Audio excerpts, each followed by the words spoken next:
Stu Myrick here from the Horn Northwest Austin Bureau.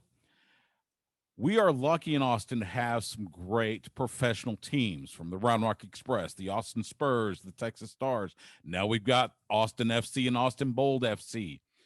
Another one of those teams in a sport that has some similarities to what we are used to seeing on the gridiron, but is still very different. Rugby. And we have the Austin Gilgronis. I hope I said that right. If I didn't, the man that can correct me joins me now on the Vaqueros Cafe and Cantina hotline because he is the head coach of the AGs, as they call him.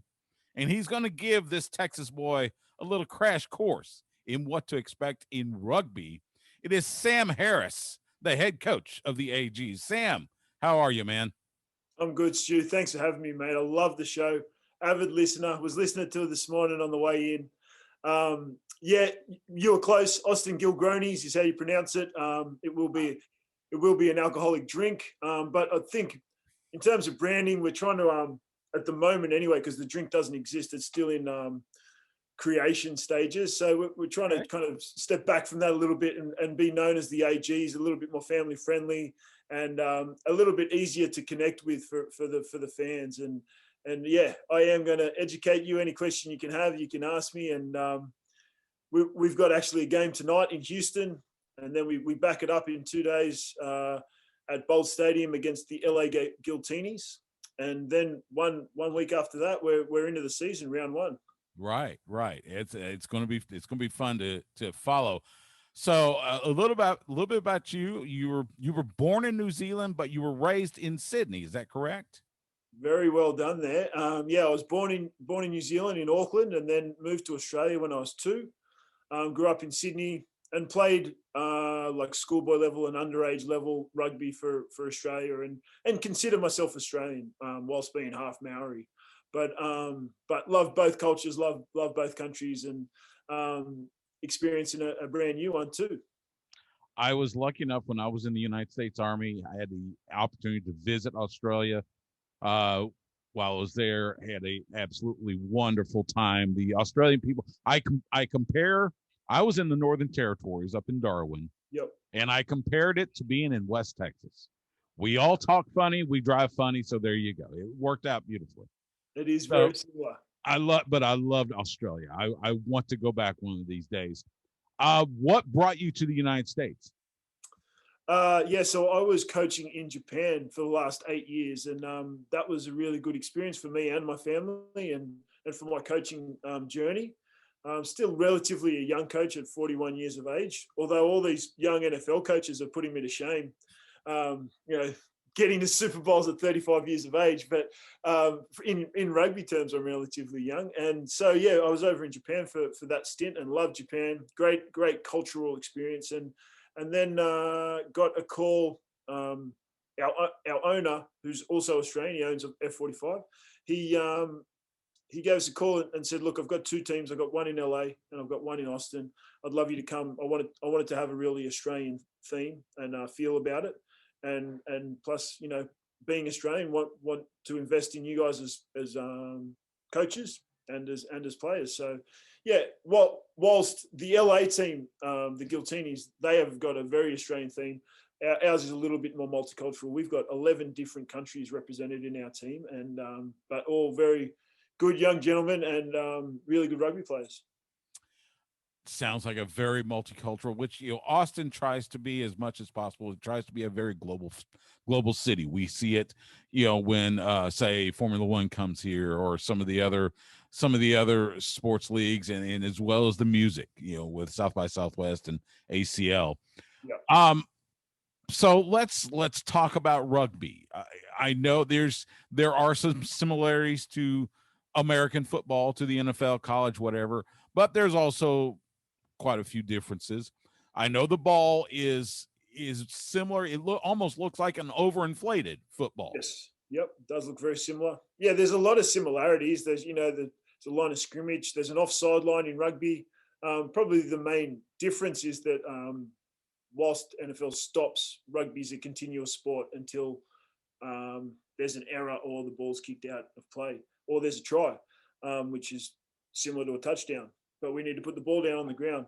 But yeah, there's a lot of similarities. There's a lot of contact, and then I guess another difference would be that most of our ball carries and tackles, they come from front on. So a lot of the tackling and a lot of the ball carrying, you're running straight at the person you're about to tackle or about to run into. So whereas NFL is more of a 360-degree scenario. So that would be the main difference. And but both great sports.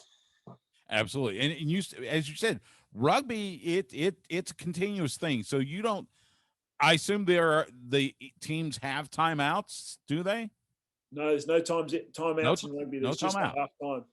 So you're just going and going unless, like you said, the ball goes out of bounds or if you have a try or an error. But otherwise, it's you set the ball down and it's you go. Yeah, correct. And as a coach, I kind of have to do my work during the week. I don't get much control once the whistle's blown or once the guys step over the white line. So, and then you've got to entrust in your leaders and your senior group of players that they make the right decisions, and you've coached them well enough through the week to do that and given them the tools to do that. How many players are on the field at one time from each team? Yep, 15 players aside. Okay. And it's kind of broken up into two parts. There's forwards and there's backs. So the forwards are the bigger, musclier, gruntier type of players, and the backs are the leaner, faster, and more skillful type of players. And I'm stereotyping here because both groups cross over as well. But I think what's great about rugby is it's probably the most inclusive sport in the world. Whereas you can have a quite short and quite rotund looking man, but he plays a key role in a rugby team because he has to hold up what is called a scrum. Right. And you mentioned the fronts and the backs. It's, we lovingly refer to, say, an offensive line or defensive or offensive line in American football as the big uglies. And in fact, we have one of them on the weekends, Casey Stutter, doing his show, and he played offensive line in the NFL. So I totally get that. You got the big uglies, you got the skill players, but they mesh together. It's not doesn't seem like it's you're not sit in a role. In other words, it's just you go and you get that ball and you find a way to score somehow. Yeah, and that's the other big difference from NFL, that every player within the team, they need to tackle, but they also need to carry the ball and they need to pass the ball, and they've got different roles within the team. So you've kind of got these, and then also, whilst they need to be powerful and strong, they also need to have endurance because the game goes for 80 minutes and they need to have the stamina to run. We probably run around 6 miles in that 80-minute period. So, you got to have a high aerobic capacity, but at the same time, you got to be strong and powerful. 80 minutes. So 2 40-minute halves? 2 40-minute halves. Yeah. Wow. I can only imagine what it would look like after again, you said 6 miles that the players will run in the course of now I know soccer is a match. Is it a game or a match? It's both, but I guess it's a match for sure. Okay. I want to make sure the nomenclature, because whenever you say game to soccer fans, they always correct you. No, it's a match. So I want to make sure we got to get the terminology right. I think we refer to it as both, but match would probably be the dominant one. And I think in terms of size and different things, like we've got a player here. His name's Jamie McIntosh. He's from New Zealand as well. Height, weight wise, he is exactly the same measurements as JJ Watt. But he's got to lug his rig around the field for 80 minutes constantly. Oh man, yeah, I can. I would like to see JJ Watt play rugby one of these days. I think he might make a good transition. Yeah, after he's done with his NFL career, that is. Talk with Sam Harris, the head coach of the AGs. So what can fans expect when they come out on March 20th for that opening match? Again, you said again, remind me who the opponent is. Yeah, we're playing against Utah. So what can fans expect when they come out to Bold Stadium there at Circuit of the Americas and they see this first match in rugby with the AGs? What's the fan experience going to be like? Yeah, well, unfortunately, I don't know if they'll be able to get a ticket because I think we've sold out just of yesterday, which is good news for us. But moving forward, and we've got a lot of games at the start of the season. We've got 7 out of our first 9 games are at home. So we want to start the season hard and fast. And to do that, we need fans at the games. And to answer your question about what will they expect? Well, first of all, they're going to get a great game of rugby. They'll get 80 minutes of exciting, new, sporting, physical contact, abrasive, but also very skillful game. But on top of that, what we want to do here at the AGs is create a festival atmosphere, and you're not just coming for a game of rugby. So even if you don't really like rugby, you'll still have a really good time and enjoy the people in the atmosphere and the other entertainment that's at the game. So round one, we've got a great internationally renowned DJ, Paul Oakenfeld, playing after the game, and I think he was probably worth the price of admission alone. But on top of that, you get prizes and you get to see a game. On top of that, rugby is a very family-orientated game, so bring the kids. There's lots of things for the kids to do. They could get out on the field, play some rugby before the game. Who knows? There'll be lots of features for the kids when they get there, and we know that the kids are the key. If the kids want to go to the football, parents aren't able to say, no, I'm not taking you. So I think everybody that comes, I've got a saying, there's 320 million rugby fans in America. They just don't know it yet.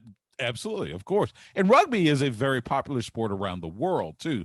What have you seen as far as popularity goes in the United States? Because I've seen it even, in my little corner, I can see where rugby is starting to make some waves. You're starting to see more references of it in the American sports culture. So talk about first how global, how it's, revered globally, and then what you have seen in your time as far as popularity in the United States. Yeah, I think rugby as a game is in its infancy in America in popularity, but it is on an upward trajectory. We are kind of following the model of the MLS. We're probably where the MLS was 20 years ago, I reckon. But I reckon we'll be where they are now in 3 to 4 years. If we get on the field next week, round one, the sky's the limit for the competition because there's great people involved. The management of the competition have done a great job, and there is great international talent and local talent playing this game. So back to around the world, it's probably second to soccer as the most popular game in the world. And then I've just been amazed with how many people have a connection to rugby that I've met in Austin. So not many people know about the AGs, but people definitely, I reckon I'm at a 90% success rate of people having some kind of connection to rugby, whether it's the crazy uncle that played at Aspen, or, a grandpa that used to play in England, or everybody seems to have some kind of connection to rugby. And there's also a little bit of a coolness factor. People seem to like the image of what rugby is because, they like to have a good time, but they also like to leave everything out on the field. And I think Americans really respond to that. Now let's talk about the league that the AGs are in. So the league is Major League Rugby. Is that correct? Correct. How many teams? How it's split up? How do you determine the champion? Yep, 12 teams, 2 conferences, East and West, and six teams in each. And they follow the same conference system as, say, the NBA, and the Western Conference will have a semi-final, as will the Eastern Conference, and then the best of those 2 conferences will meet in the final on August 1st, I think. Okay. Hopefully in Austin. Hopefully, let's hope it's in Austin. And the season seems to run spring summer, so like from say March to August. Is that the normal time for a typical rugby season in Major League Rugby? No, the normal season is end of January to say end of May. Oh, okay. Because of COVID, there's just been a few speed bumps along the way, and I can't believe we're finally here next week. And it's been a long, challenging road to get to here. Like I got contracted probably 10 months ago, and I was in Japan at that stage, and then I had to move back to Australia, worked remotely with this team building this roster, and then connecting them as players over Zooms. It was death by Zoom meetings for kind of 3 or 4 months, but now we're on track and everybody's fit and healthy and can't wait to start the season. I think most people in Austin can probably relate to the death by Zoom meeting, so I totally get it. Let me ask you, you've been in Austin now for how long? How's your experience with Austin been? What's been your favorite thing about Austin so far? Yeah, I've been here for 2 months. I got here I've been here for 2 months, and I've probably seen Austin at its lowest ebb at the moment with COVID and then the snowvid, and so we're coming out the back of that.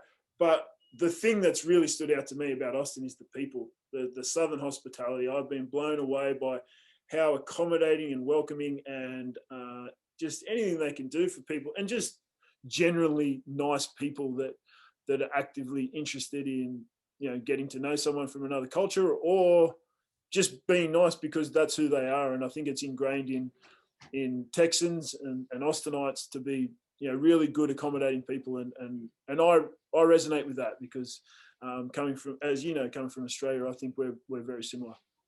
I couldn't agree more, and I think it's going to be a wonderful fit with the Gilgronis here in Austin. I look forward to it. I'm going to be out there for the March 20th game, and I'm looking forward to it. It'll be my first rugby game ever, so I'm excited to see all the everything that happens and experience it.